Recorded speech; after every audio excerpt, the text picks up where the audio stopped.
Hi friends, welcome to Harmony Hills Home and Garden. I'm Jenny and we live and garden here in Baltimore, Maryland, Zone 7. Today is a beautiful false spring day. It's supposed to get up to 80 degrees here in Baltimore today. Yesterday it was in the high 70s, but later this week we're going to have a low in the 20s again. So we're going to take advantage of today's beautiful warm weather and we're going to do some garden chores that I had meant to do in the fall but didn't get to. And then also some general cleanup. So I don't know how much of this will be narrated in real time or how much will be voiceover later. But anyway, come along with me today and let's get some garden chores done in the early spring, false, warm weather spring day today. It is breezy today. You can hear the wind chimes going. And so it'll be a nice day to, I don't know, maybe we'll stay cool instead of getting overheated on the 80 degrees in the middle, actually in early March. It's crazy, 80. So anyway, there's a lot of things to do. I could work out here all day, every day for a week and still not get everything done that needs to be done. So we're just going to take things a little bit at a time. I think I'm going to start by transplanting my beautyberry bush that I had wanted to do in the fall, but I didn't do it. And so now is a great time to do it while the plant is still dormant, but warm weather is coming. This shrub is an American Beautyberry. I think it's the species, no specific cultivar. The first thing I'm going to do is I'm going to trim off all of the limbs all the way down to about 6 inches from the ground. And the reason I'm doing this is because it will allow the plant to re-sprout out with some nice long branches in more of a fountain shape. This method of pruning in the spring is called coppicing. And it's a way to keep a large shrub a little bit more managed. Now, I probably won't do this every year, but it is something that you can do on a shrub like this. Several other types of shrubs you can treat this way as well, including dogwood shrubs and butterfly bushes and several other types. The next thing is to just dig a line around the root ball. Now, the roots of this shrub are very shallow, but they go out very wide, and they're just under the surface of the soil. You can see I popped one up right there. I would say most of the roots, the big, large roots of this shrub are maybe 3 inches below the soil. And the largest one I found on this plant is about 3/4 of an inch in diameter. So they're not incredibly large in terms of trying to cut through them with the shovel. So it's not a terribly difficult task. Now, I tried to stay out about 1.5 feet or 2 feet from center, probably 1.5 feet from center, so that I could have as many of the roots as possible. But I did cut the roots at this line where I'm using the shovel. Here's a place you can see I actually was able to pull the roots up out of the top layer of the soil and save quite a few of them beyond the cut line from my spade.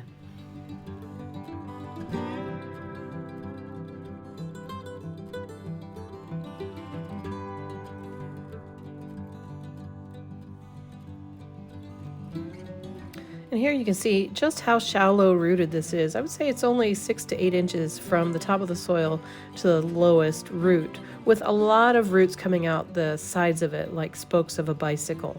So I was able to concentrate mostly on getting the root ball loosened from the top 6 inches or so and trying to preserve as many of those side shoots as I could.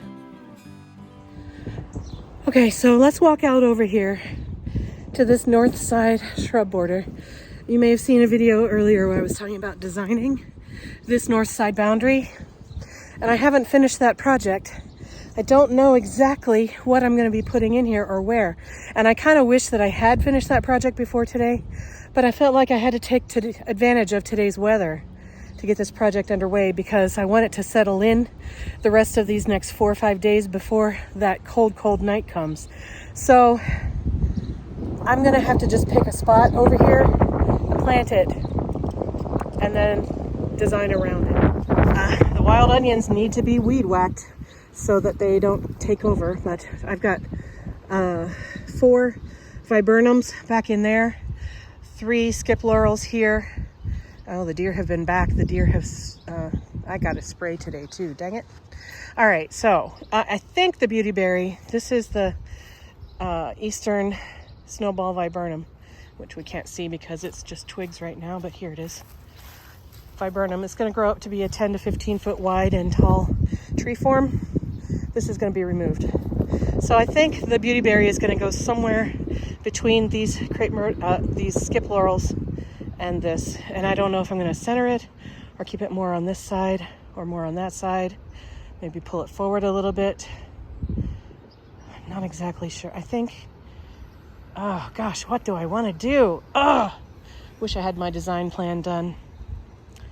I don't know. I just don't know. I figure the best thing to do is just get this root ball loaded up into my carrying thing and drag it over to the side of the yard and maybe see where it might look the best. Remember to lift from your knees, folks. I think I did an okay job of that. So yeah, let's get it over here and let's see where it might look the best. If you're anything like me, you'll put it in place and you'll move it 10 times before you decide on the final answer. I think I actually only had to move it 3 times to get it right this time.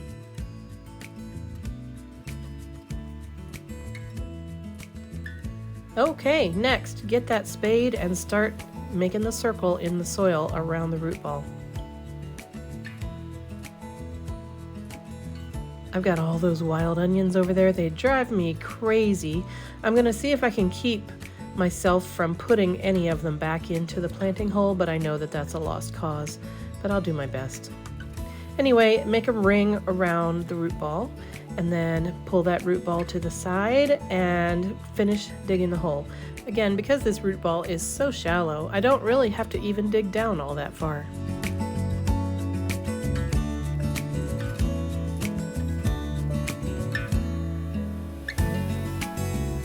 There's 2 of the thousands of onions that are in here. Urgh.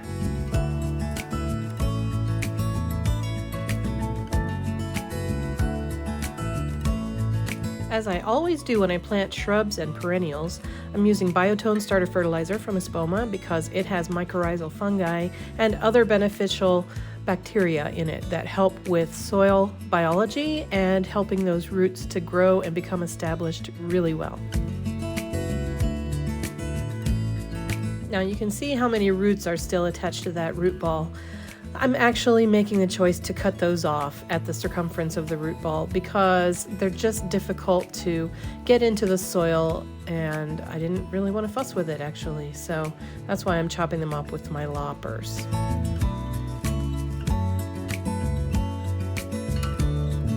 Now it's time to just backfill with soil. Try to keep some of those onions out of there, but again, it's kind of a lost cause. So just backfill nice and solid, and then I'm going to rely on the rainstorm that's expected to come later on this day to water this in because my hoses aren't hooked up after the winter yet.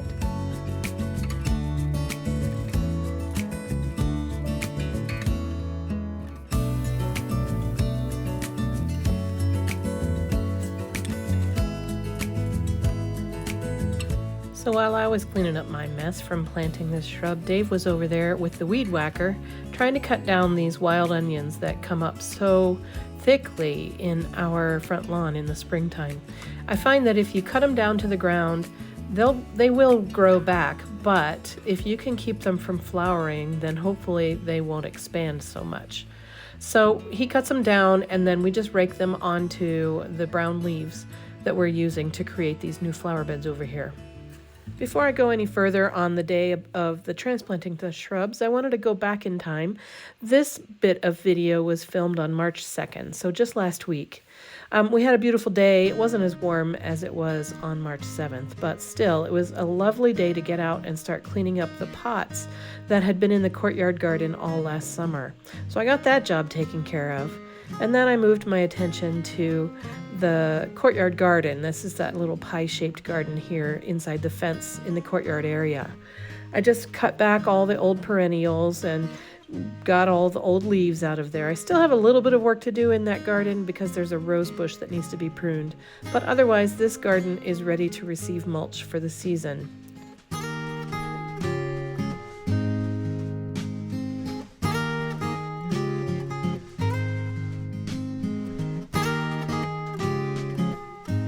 After I got that all cleaned up, it's time to turn my attention to these pansies. I'm just trimming them back so that they can use their great root system that they developed all winter to put out a beautiful flush of growth for the spring. Now I'm going to take all this dead material and put it out in the front lasagna gardens. Now remember, a lasagna garden is where you make a new flower bed by layering brown material with green material in alternations, just like you're building a lasagna. And then that material decomposes and creates beautiful garden soil for you right on top of your old sod and so forth. Okay, so let's go back to March 7th and finish transplanting these shrubs and doing a little more cleanup. All right, now that I've got the beautyberry out of this hole, I can now move this Sunshine Ligustrum into its hole. That's what my planting plan calls for. You might remember I did the front yard refresh project last summer, or actually last autumn, where we redid some of the foundation plantings of the shrubs that are in these front two flower beds. So the plan calls for this Sunshine Ligustrum to go where that beautyberry was. So I think that's going to be a nice, easy task. That sunshine isn't in there very deeply, or it hasn't had any time to root in very much. So I should be able to just pop it up and out and move it over. Just like I thought, it was easy to pull this out of its old planting hole. I just had to dig down a little bit deeper in the beautyberry's hole and put in my biotone starter fertilizer like I always do. And then that Sunshine Ligustrum just went right down in that hole perfectly. And I'm really happy with that placement. I think it's going to be a beautiful pop of chartreuse golden yellow all throughout the summer. I can't wait for it to put out its new leaves this spring.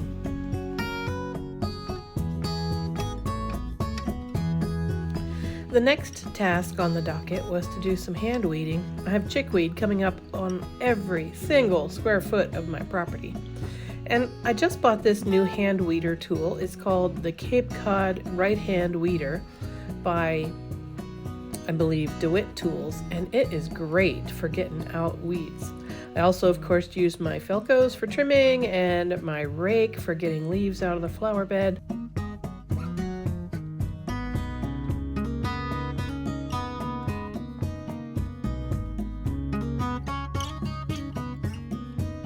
But then pretty quick it was back to more hand weeding to get that chickweed out of the flagstone path. So again, that DeWitt right hand Cape Cod weeder is awesome. It's got a sharp blade on it, so it cuts the roots underground, and it also pops them up so you can easily get them. So I went ahead and weeded up this whole flagstone path today. It felt so good to get that job done, I tell you what.